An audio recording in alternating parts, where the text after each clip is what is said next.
This chapter tells us how Lord Vamanadev, he had taken this universal form, the big form, to take up the whole universe, upper and lower areas, realms. And then he became this little tiny Brahmana dwarf again. And he's talking to Bali Maharaj. He tells them, okay, you promised me 3 steps of land. I've taken everything. I have no place to place my 3rd step. Now you have to come up with my 3rd step, with somewhere where I can put my 3rd step. And this is a very eventful chapter. We had fighting here because when servants of Bali Maharaj, who was this great demoniac king who had occupied and conquered the whole universe, when they saw that he surrendered everything to their enemy, Lord Vishnu, they took up their swords and attacked Lord Vishnu. And Lord Vishnu took care of that easily. His army stopped the demons from advancing any further. And when Bali Maharaj saw that his servants were fighting, he said, "What are you doing? Stop immediately. The providence is not on our side. We're never going to win."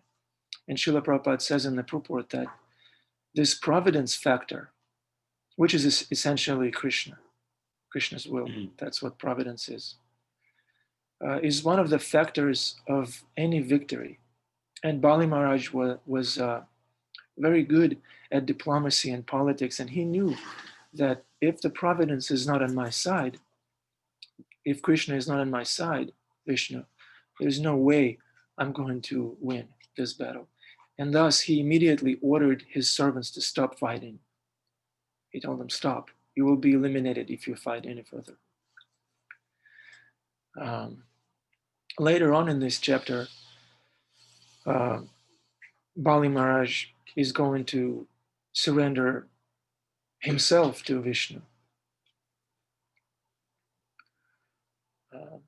So this is a very exciting pastime. We can draw a lot of lessons from it. And immediately what comes to mind is that devotional service, Krishna consciousness, is not a hobby. It's not some area of our life where we put some effort and then we have other areas of life where we derive pleasure from. Krishna consciousness is meant, just like Lord Vamanadev, just like when he took up this universal form and conquered the whole universe in just 2 steps. In the same way, Krishna consciousness and devotional service is meant to take up our entire life. Mm-hmm. It's not something we do in the morning. It's not something we do every Sunday. It's something that we're meant to do with every breath, with every thought. We should think, how can we see Krishna in it? How we can bring this to Krishna? How we can share this with Krishna? How we can offer this to Krishna? Is this even offerable? If it's not, how can we, by Krishna's grace, stop doing it or decrease our eagerness to do it? Just like Srila Prabhupada told Shyamasundara Prabhu, 1 less cigarette a day. So you bring Krishna in your life, you bring devotional service in your life, and there's no room for anything else once you bring Krishna in. There's no room for cigarettes, there's no room for, truthfully, for anything else. It may sound fanatical, but that's the goal. And without knowing the goal, how can we even get there? So we should keep one eye on the ball all the time. And on the other hand, understanding that this is a gradual process, and we should understand that we can't renounce everything at once. We don't want to fall into this false renunciation and ruin our relationship unnecessarily and hurt people unnecessarily. It will all come gradually in the mode of goodness. One less cigarette a day, we will get there. So this is one lesson, that Krishna consciousness is meant to take up our whole life, our whole existence. And it's not a hobby. It's not a side hustle, as they say. It's every breath. So that's lesson number 1. Lesson number 2 is that we should understand that we're not the only doer. When we give our vows, we give our promises, we should understand that we should always include Krishna in the equation. When we think, I'm the ruler of my universe and I can rule my universe any way I want, we may end up in a Bali Maharaja situation where we can't fulfill our promise because we're not the only doer, because providence is not always on our side. So we want to make sure that when we give our vows, we always include Krishna in them. By Krishna's grace, I'd like to commit to not eating after 6 or chanting 16 rounds every day. By Krishna's grace, Krishna let me. When we fulfill our vows every day, we shouldn't drift into thinking that I'm so great, I'm so strong, my sadhana is unshakable. We should always remember that it's all possible by Krishna's grace, by our effort and by Krishna's grace. And essentially our effort is also Krishna's grace. Krishna says in the Bhagavad Gita, I'm the ability in man. So it's truthfully, it's Krishna only by whom everything is possible in our life. It's not our greatness. What we are, we don't have any qualification. And Srila Prabhupada told his disciples that I am your qualification. I gave you qualification. You don't have any on your own, of your own. So we should jump out of the center of the universe, bring Krishna in there, give him all the credit, give all the credit to his devotees. Immediately, we should train our mind to recognize how every single person, every single devotee, every single non-devotee in our life is there for a reason, is a messenger of Krishna. In the Srimad Bhagavatam, there is a pastime describing how one king got puffed up. His name was Daksha. And his false ego was smashed. And his physical ego was also smashed. He got his head replaced with the head of a goat. And when he stood corrected, and when he fixed everything the right way, when he fixed things the right way by worshiping Krishna, by worshiping Vishnu, by including Shiva, Lord Shiva in the sacrifice, whom he had previously offended, then Vishnu appeared on this sacrificial arena.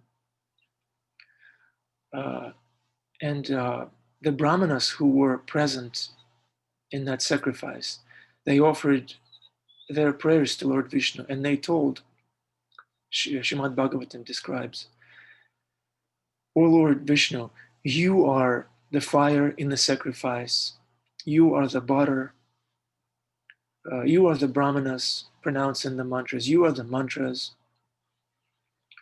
you are the animal that is meant for sacrifice, you're everything. So it's very instructive, this pastime. Srimad Bhagavatam teaches us how everything in our life is Krishna, is coming from Krishna, is meant for Krishna's pleasure, is meant for Krishna's service. And sometimes Krishna, when we're stubborn, when we're puffed up, when we're acting like a demon, like Bali Maharaj had acted before this pastime. Then Krishna has to take this universal form, which is scary.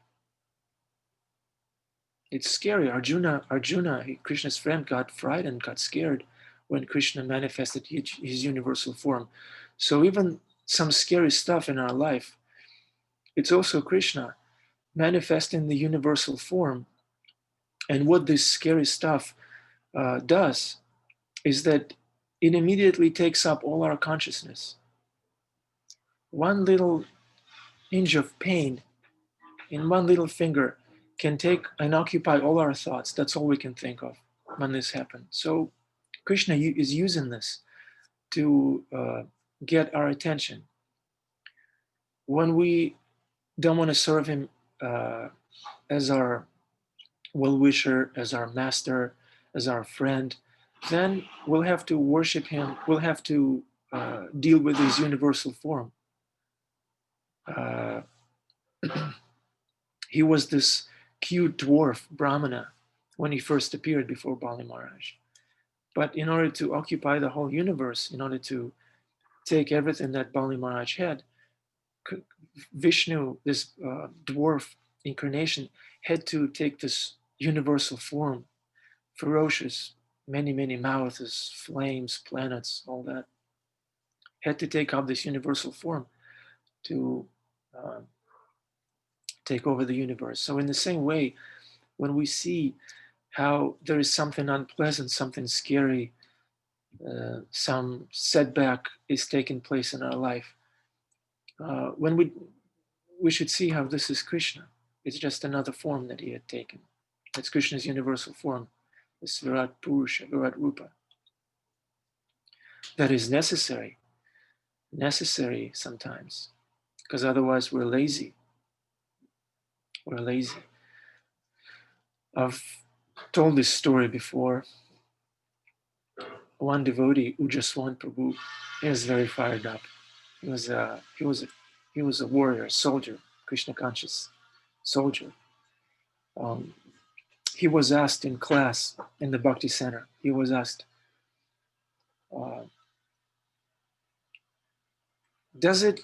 why does Krishna have to shake us up in a very dramatic way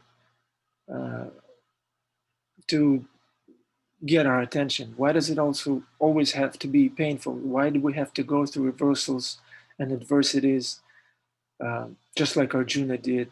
It seems Queen Kunti did. She was even praying for more. Arjuna, Yudhishthira, all these Srimad Bhagavatam heroes, all these characters, they were put through atrocious adversities in life. And the question that was placed before Ujaswat Prabhu by somebody from the audience was that, why does it have to be painful all the time? Why can't we just have this alarm set for some soft, sweet tune? Not this.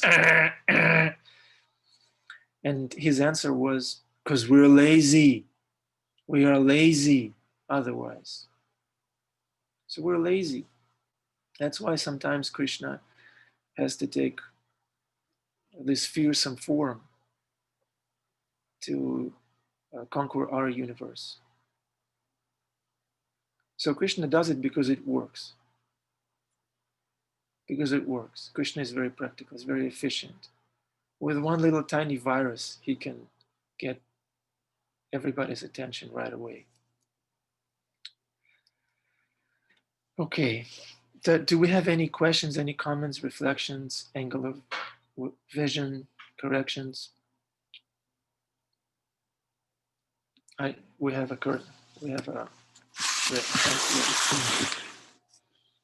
There's one comment Srila Prabhupada made. It's a detail about this story. The demons, the devotees understand everything is Krishna. Everything is for Krishna. Everything belongs to Krishna. Everything should be used to please Krishna. But with the demoniac mentality, it's hilarious. Prabhupada calls it honor among thieves. the thieves have stolen from the bank, and suppose there are three thieves and they're dividing up the stolen money, and they start to go, one for you, one for you, one for you, one for you, one for you, one for you, two for me, one for you. Wait a minute, that's not fair. They're trying to make rules about what's fair and what's right, about what they've stolen. It's not even theirs. And most of the laws in the material world are honor among thieves, that there's a pseudo law system about what's right and what's mine. But actually, in Krishna consciousness, we understand nirmama, nothing is mine. We may be entrusted. We may be entrusted with stewardship, care of something that, people are always asking us when they come to the guest program, do you own this building? Is this yours? And we always tell them, we don't. Krishna owns the whole city. He owns all the buildings. God owns everything. And we are taking care of a few rooms here and there. We're just the servants and the stewards. So that ridiculous perspective, it can, although we can see an out and out demon will have that perspective very deeply rooted. Subtly, we think like that, well, this is Krishna's and this is mine. In the Sanskrit, Janasya Mahoya Mahamameti. We're thinking as we gradually sink into the ownership, householder mentality. Janasya Mahoya Mahamameti. The conclusion is, this is mine and this is mine and this is mine. And I'll give a little something to Krishna. But the idea, like who was explaining it, that every breath, every moment, every bit of our strength, every bit of our resources is meant to be offered to the Lord. And love is like that. Love wants to give all. So we invite everyone to, just like Brahman today, we invite you to give donations. As one of the duties of the Brahmin. We're helping to distribute Krishna's prasadam to the homeless people in the street. We ask your help, please. We're helping. We're trying to give you an opportunity to serve Krishna. It looks like Alan has something to say. Yes, I just would have a question here. So would you say that Krishna is always testing us? Would that be a good way of saying it and understanding it? Yeah. That's what I've always learned. God has tested us at times. So Krishna's every so often just tests us to see how we react and if we're really doing what we're supposed to do. Yeah. He's helping us grow. Yeah, it's not that he's testing. It's not that he's testing us to break us or to humiliate us or to make us suffer and make us miserable. He's testing us in a very uplifting and positive way. Because he loves us. He's not this, it's not that you're in the room, you applied for some certificate, you studied the book, and then somebody's testing you and quizzing you, putting you in the hot seat. Krishna does that when we're lazy, and Krishna has to shake us up a little bit sometimes. But for the most part, he does it gently, expertly, surgically. He gives us exactly what we are meant to handle at this point and what we're capable of handling. And he does it through Guru. He does it through Guru's instruction. And Srila Prabhupada says, along with the instruction that comes from the Guru, comes the ability and strength and determination to follow through and fulfill that instruction. So Krishna is testing us, and at the same time, he's given us intelligence and strength to do everything the right way. The right way means the way Krishna wants us to do. Us, not anybody else. Krishna is in everyone's heart. Krishna is working in everyone's life, and the tests may look different for different people, but the essence is the same. Krishna wants to get our attention. If we're lazy, he may shake us up a little bit. If we're not lazy, if we're sensitive, if we're willing to surrender, if our attitude is humility, if we're sincerely doing our best, trying to see Krishna everywhere, behind every adversity, behind every good situation, then Krishna won't have to take this universal form and scare us to get our attention. So he is testing us, but he's doing it with love. He's doing it surgically. He's doing it for our benefit. And he's given us intelligence to come to him. He says in the Bhagavad Gita, worship me, you serve me, I'll give you intelligence, how you can come to me. Thank you. Anything from the audience? Any input? Okay. Okay, feel free to chip in anytime. So, does Krishna test us more than we can handle?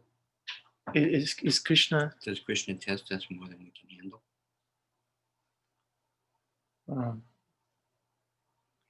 I would say. I don't know if they heard the question. The question was, does Krishna test us more than we can handle?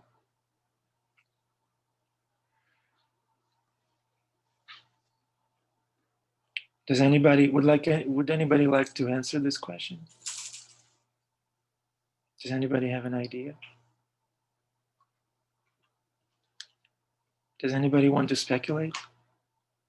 I've heard Prabhupada say, we might say, Prabhupada tells us, we might say, I can't deal with this with the skills I have now. Therefore, Krishna is helping us, putting us in a situation where we have to develop some new skill. More patience, more forgiveness, more determination, more humility. So we may say that this is more than I can deal with, but we just add on with the skills I have so far. That doesn't mean that there's no room for improvement, right? Yeah. Yeah. Absolutely.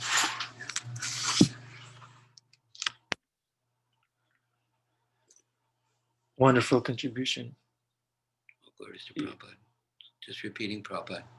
Yeah, when something happens in life that looks like a test, it always means that we have to change.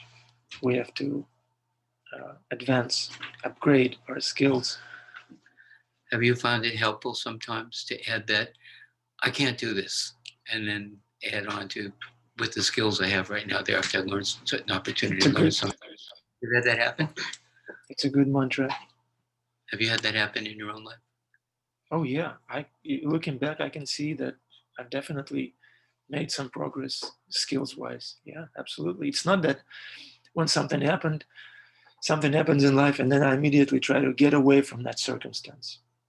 This is outside my comfort zone. Yeah. So this is not even life. Even by materialistic standard, if you constantly run away from every unpleasant circumstance, then what kind of life is that? You're being pushed around by circumstances. Even karmic, even materialistic people who have no idea about God and how wonderful He is, even they are beyond that. That's pretty primitive, even by material standards. So what to speak of spiritual standards? When something happens, it's not that I have to get away from this. This is uncomfortable. Krishna says to Arjuna told him, this battlefield is so nasty. I have to kill. I'd rather sit in the forest and meditate. That's much more comfortable. And it seems to be in line with what you're saying about all this meditation and yoga.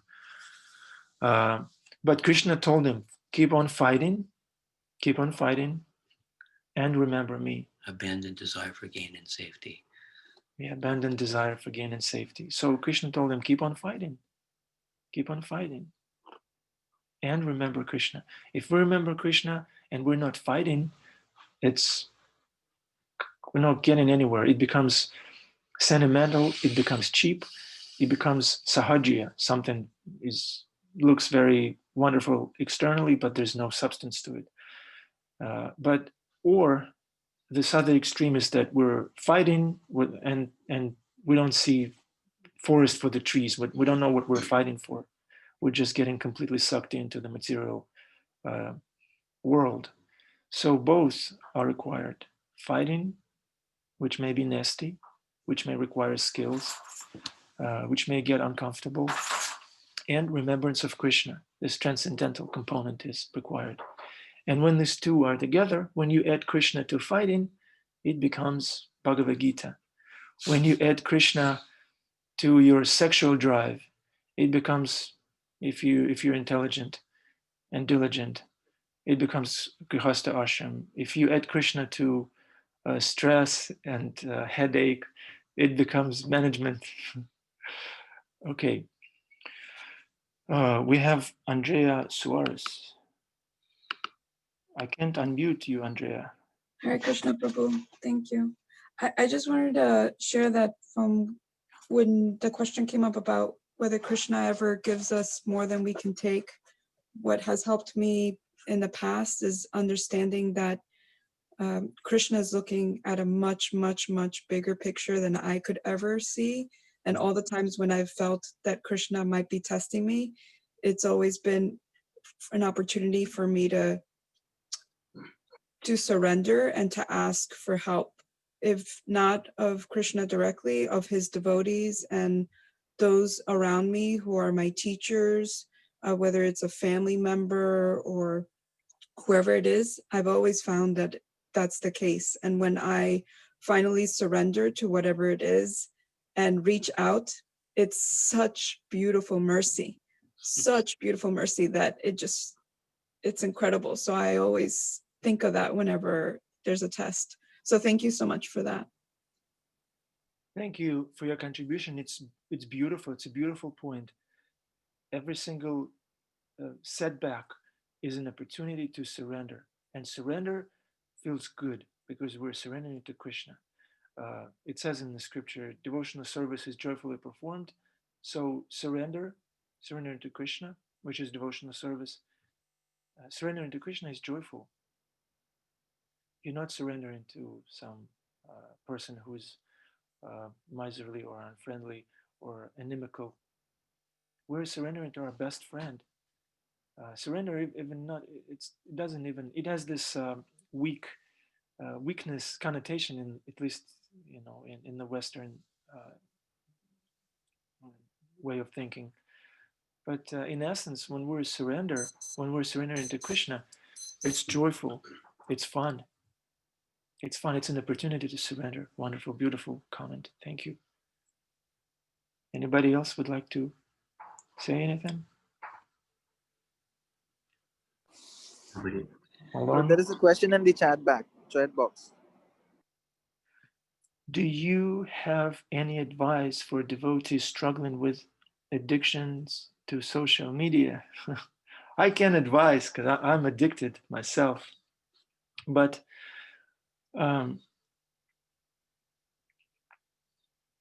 what I heard and what I've experienced that has helped me with my addictions, multiple addictions, is the sense of companionship, that you're not doing this alone. So if you're struggling with that, call up somebody and tell them, hey, I'm doing this social network cleanse. Would you like to join me? Let's not do any social networking after 6 p.m. or something like that. Do it together, and check with them, because it's easier. I gave this sacred vow of not eating anything after 6 just 2 days ago, and it feels so great. It feels so great. I'm not going to describe all the physiological improvements that I've experienced, but I can tell you it feels good. It feels good, and so companionship is one advice that I can give. Do it together with somebody. And another thing is accountability. Tell somebody who's few steps ahead of you, tell them that this is what I'm struggling with. This is where I want to get, and let me report to you. Let me just be accountable to you. Accountability is wonderful. When I first joined the Krishna consciousness movement, It took me, I don't know, maybe 2 years or something to get up to 16 rounds every day, a day. And the way I did it was I just told everybody, I asked the question, how can I finally get my act together and start chanting 16 rounds every day? And the answer I got was that just tell everybody that you are already chanting 16 rounds. Just tell everybody. And then you just have to follow through. Otherwise, you're going to break your promise and everybody will make fun of you. You'll be embarrassed. So just tell everybody that I'm addicted. I'm only using this for when I have to post something or when I need it for my service, if I manage a page or something, or do some advertisement for Krishna on social network. Accountability and companionship, that's my advice. And yes, addiction in general, it's easier to deal with when you break it down into small facets, into days. Okay, today, just for today, this is borrowed from this 12-step program. It's a wonderful program. I encourage. It applies to any addiction: social, networking, eating. It's also an addiction. Movies, all this unfavorable things, all this informational noise. It's also an addiction.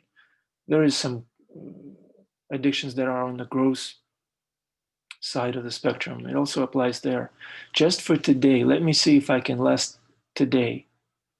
Just today. I'm not worried about what I've done in the past, how much time I've wasted on social networking in the past. Let me not worry about that.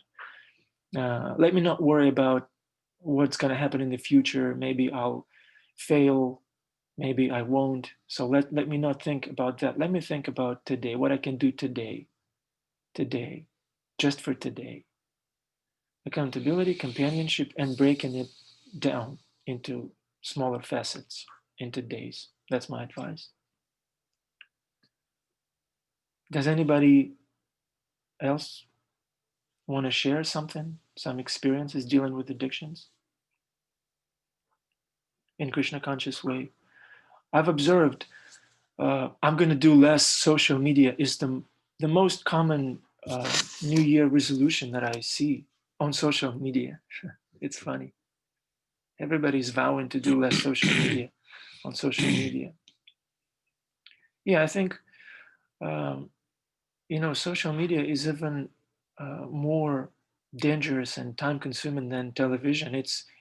I would say it's an incarnation of television, but it's within you. It makes you part of it. Television, you're just watching someone else's content and you're not participating in that. Whereas social media sucks you in and makes you a little tiny television set of your own. So it's even more dangerous and sucking in than television.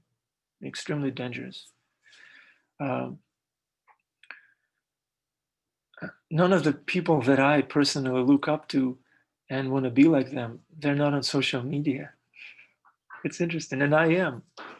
So it's always about